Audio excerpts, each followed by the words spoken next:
Hey guys, I'm Sam. And I'm Victoria, and today we are going to demonstrate Bloom's taxonomy. So let's get started. Bloom's taxonomy serves as a tool that helps teachers categorize educational objectives and develop higher-order thinking skills within students. Bloom's contains 6 different categories that impact student learning: knowledge, comprehension, application, analysis, synthesis, and evaluation.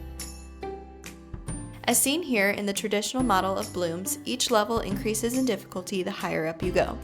Knowledge being the lowest level process that we begin with our students, and evaluation, our last level, being the highest.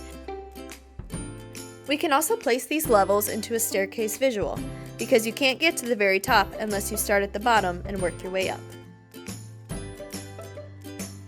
So let's start with our first category, knowledge. Knowledge is recalling or recognizing information as learned.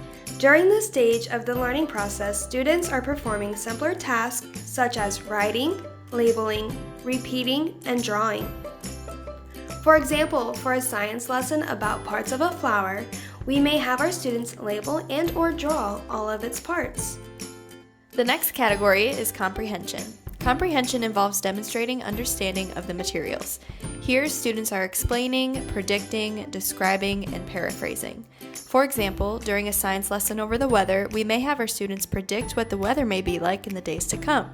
However, this may be a challenge for us to predict any kind of weather in Texas, as the weather can be 90 degrees one day and the next in the 40s, as we recently experienced.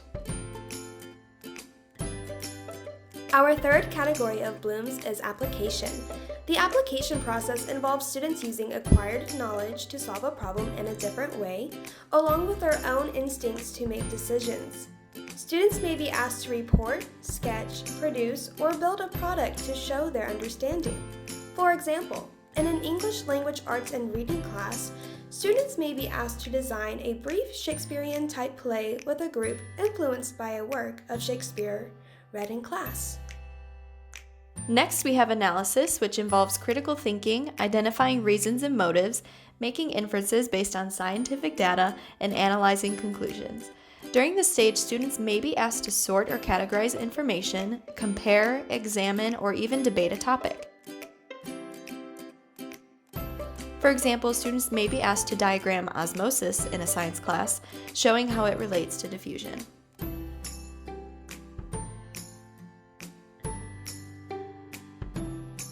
Synthesis is our second to last level of Bloom's and includes divergent original thinking and involves an original plan, proposal, design, or story.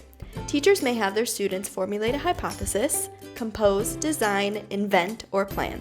For example, in a music class, students may be asked to compose a song using percussion only. We reached the top of the staircase! Evaluation involves judging ideas, offering opinions, and applying standards. During evaluation, students are involved in solving, critiquing, assessing, concluding, and justifying. For example, students in a history class may be asked to write a journal entry from the point of view of one of the historical figures being studied. Students would then pass around their entries to their classmates, and others would have to guess who the historical figure is that is being portrayed.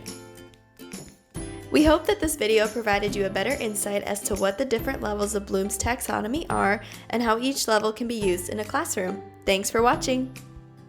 Adios!